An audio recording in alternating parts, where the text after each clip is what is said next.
Today's presentation is focused on export pricing, and especially on the differences between the price of the product at the facility of the manufacturer versus the price of the product that the importer experiences when the product arrives at the destination. We refer to that as the landed cost. So we're trying to focus on the elements of controlling transportation costs, evaluating rates of duty, and trying to lower those costs to make our products more appealing to a foreign buyer. There's a lot of presuppositions that people have about the things that they're doing, considering that perhaps that's the way that it's done. When they start to look at alternative options on shipping and costing and quoting and things, then they get some additional ideas.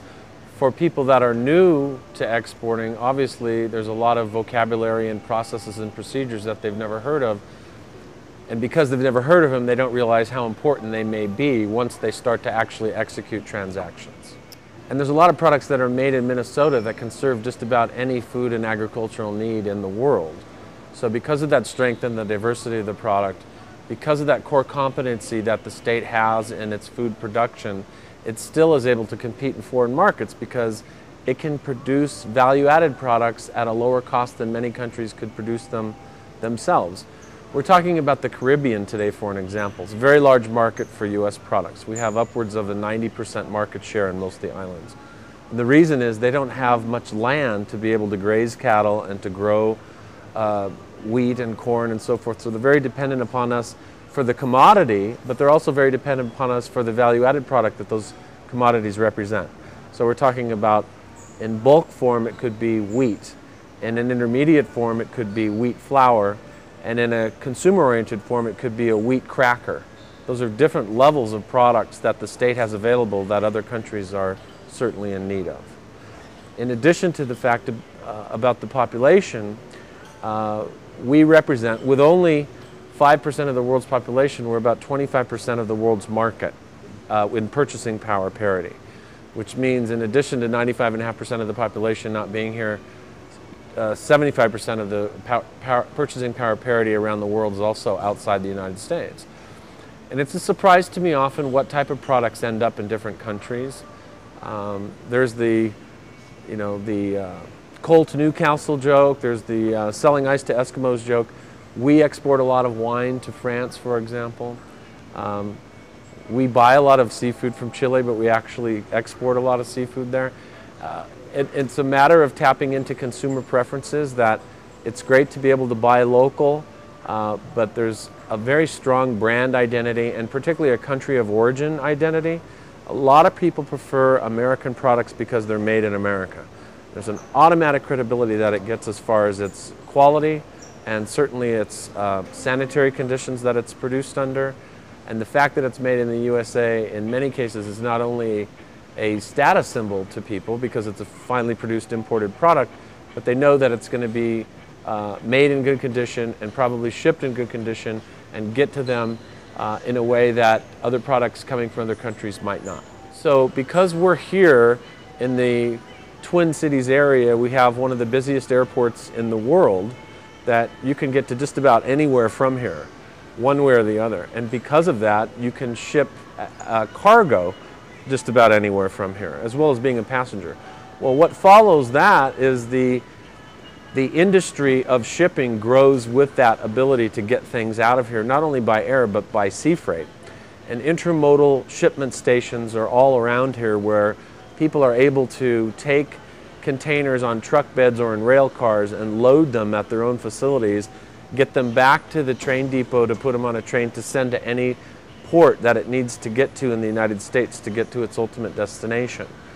So there's a tremendous trade infrastructure. There's hundreds and hundreds of international freight forwarders and customs brokers and logistics companies which support all those efforts and make it a lot more efficient.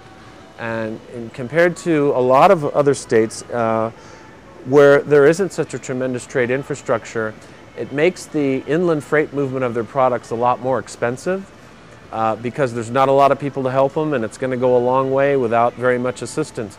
So what you have up here is a tremendous volume of merchandise that moves out and also in to fill up retail stores for like Target and Kmart and so forth. but it's a very efficient infrastructure, so it makes shipping easy. It's more efficient, so the cost is lower, so it makes the products more competitive. And then the other thing about the state that I've always noticed is there's a tremendous diversity in what's being made. There are certain core competences of what the state is known for in the grains and in the meats and so forth. There's a lot of other companies that will take the bulk commodity and turn it into something else.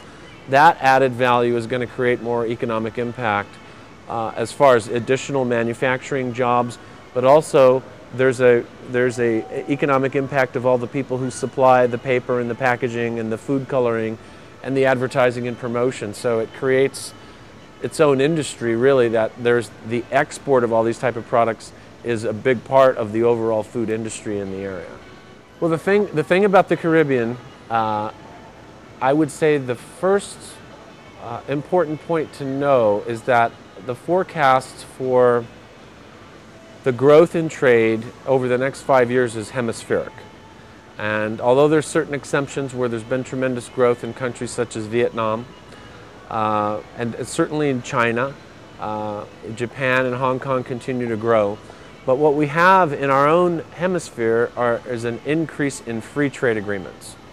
And what free trade agreements do, the bilateral free trade agreements, which means it's beneficial to all the countries that are participating, begin to eliminate the duty on the product when it's imported.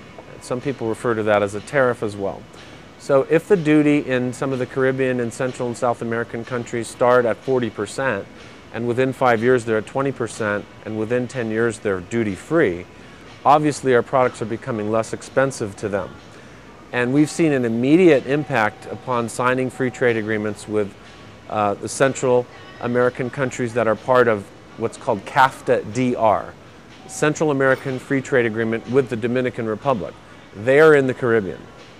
They are one of the fastest growing markets in that region.